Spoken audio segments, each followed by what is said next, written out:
آیت نمبر 101 101 وَإِذَا اور جب ضربتم تم سفر کرو تم چلو فی الارض زمین میں. آپ دیکھ رہے ہیں نا کہ ضربہ کے بعد فی الارض کا لفظ آ جائے تو ضربہ کا معنی مارنا نہیں پھر ہوتا، پھر کیا معنی ہوتا ہے؟ سفر کرنا. اور جب تم زمین میں سفر کرو زمین میں چلو فلیسا تو نہیں ہے علیکم تم پہ جناح کسی قسم کا گناہ.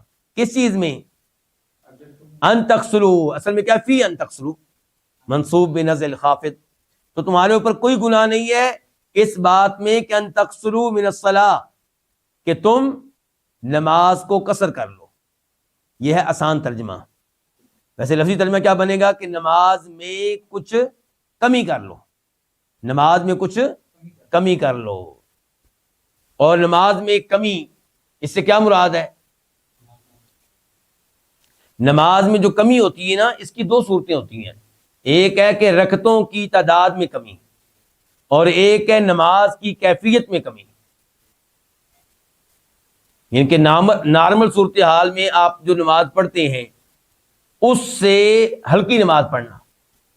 مثال کے طور پہ اگر جنگ ہو رہی ہے، آپ مسافر ہیں اور جنگ ہو رہی ہے، تو پھر آپ ہو سکتا ہے سجدے کے لیے نیچے نہ جھکیں، رکوع کے لیے نیچے نہ جھکیں، سجدہ بھی کھڑے کھڑے، رکوع بھی کھڑے کھڑے، یا بیٹھے ہوئے ہیں تو بیٹھے بیٹھے آپ کو کھڑے ہونے کا موقع نہ ملے. تو قصر جو ہے، کمی جو ہے نماز میں وہ دو طرح سے ہوتی ہے. ایک کیا؟ رکعات کم کر کے، اور ایک کیفیت میں کمی وغیرہ. فرمایا جب تم زمین میں سفر کرو تو تمہارے اوپر کوئی گناہ نہیں اس بات میں ان تقصروا من الصلاۃ کہ تم نماز میں قصر کر لو. ان خفتم اگر تمہیں ڈر ہو کس بات کا؟ ان یفتنا کہ فتنے میں ڈال دیں گے کم تمہیں. کون؟ الذین کفروا وہ لوگ جنہوں نے کفر کیا. تو اب نماز قصر کرنے کی اجازت مل رہی ہے کتنی شرائط کے ساتھ؟ دو شرطیں. نمبر ایک سفر، نمبر دو دشمن کا کیا ہو؟ خوف ہو. ان خفتم اگر تمہیں ڈر ہو ان یفتنا کہ فتنے میں ڈال دیں گے کم تمہیں وہ لوگ جنہوں نے کفر کیا. ٹھیک ہو گیا. تو اب بتائیے گا کہ کیا خوف نہ ہو تو قصر کرنے کی اجازت ہے یا نہیں؟ جی اگر سفر نہیں ہے، خوف نہیں ہے، پھر آپ قصر نہیں کر سکتے. یہ بات تو آپ دونوں کی ٹھیک ہے. اور اگر سفر بھی ہے، خوف بھی ہے، پھر بھی قصر کر سکتے ہیں، یہ بات بھی بالکل واضح ہے. سوال ہے تیسری حالت کے بارے میں کہ جب سفر ہے خوف نہیں ہے، کیونکہ اللہ نے اجازت دی تھی دو شرطوں کے ساتھ. تو یہاں پہ حدیث ہے، صحیح حدیث ہے. یعلا بن امیہ کہتے ہیں کہ میں نے جناب عمر فاروق سے سوال کیا کہ اللہ نے تو قرآن میں کہا ان خفتم ان یفتنکم الذین کفروا، تو پھر ہم یہ قصر کیوں کرتے ہیں آج کل؟ کیونکہ آج کل کوئی خوف نہیں ہے. عمر فاروق کے زمانے میں کیا خوف تھا مسلمانوں کو؟ امن ہی امن تھا. تو جناب عمر فاروق کہنے لگے کہ جو سوال تم مجھ سے کر رہے ہو یہ سوال تم سے پہلے میں کر چکا ہوں. کس سے؟ نبی علیہ الصلوۃ والسلام سے. تو آپ نے ارشاد فرمایا تھا صدقۃ تصدق اللہ بہا علیکم فاقبلوا صدقتہ، کہ اللہ تعالیٰ نے تمہیں اجازت دی تھی دو شرائط کے ساتھ قصر کرنے کی. نمبر ایک کیا؟ سفر ہو. نمبر دو کیا ہو؟ خوف.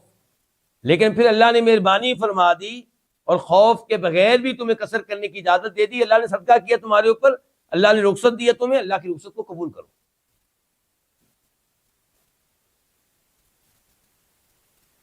ان الکافرین بے شک کافر کانو ہیں لکم تمہارے لیے عدوً دشمن مبیناً واضح طور پہ. اور یہاں پہ عدوً استعمال ہوا ہے جمع کے لیے، کیونکہ پیچھے جو بات ہو رہی ہے کافر کی ہو رہی ہے کہ سب کافروں کی ہو رہی ہے؟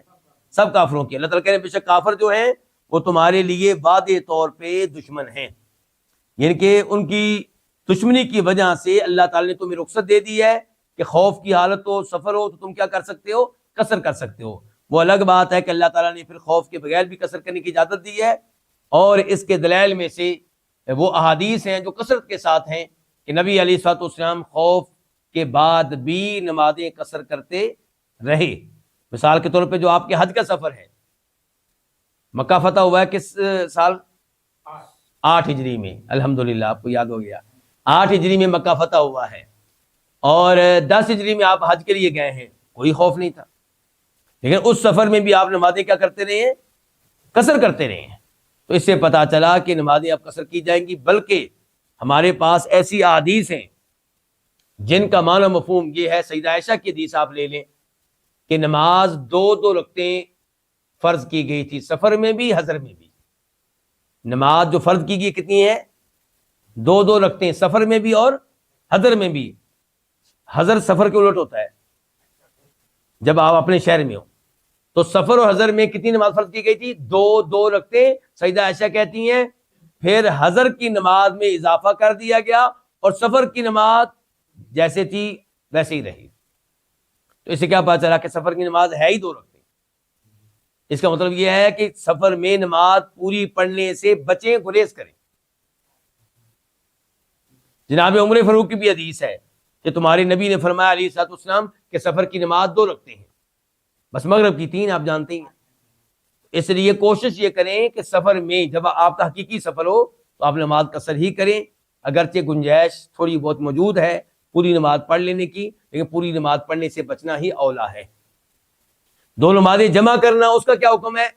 آپ نے اپنے وقت پہ پڑھنا افضل ہے، جمع کر لیں تو جائز ہے، رخصت ہے، لیکن نماز قصر کرنے کی باری آئے گی تو معاملہ واجب ہونے کے قریب قریب پہنچ رہا ہے کہ آپ سفر میں نماز قصر ہی کریں، پوری نہ پڑھیں۔ تو یہیں پہ آج کے درس کا اختتام ہوگا۔ اللہ رب العزت سے دعا ہے کہ اللہ تعالیٰ ہمیں قرآن حکیم سیکھنے کی توفیق عنایت فرمائے اور قرآن کے احکام و مسائل بھی جاننے کی توفیق عنایت فرمائے۔ وآخر دعوانا الحمد للہ رب العالمین۔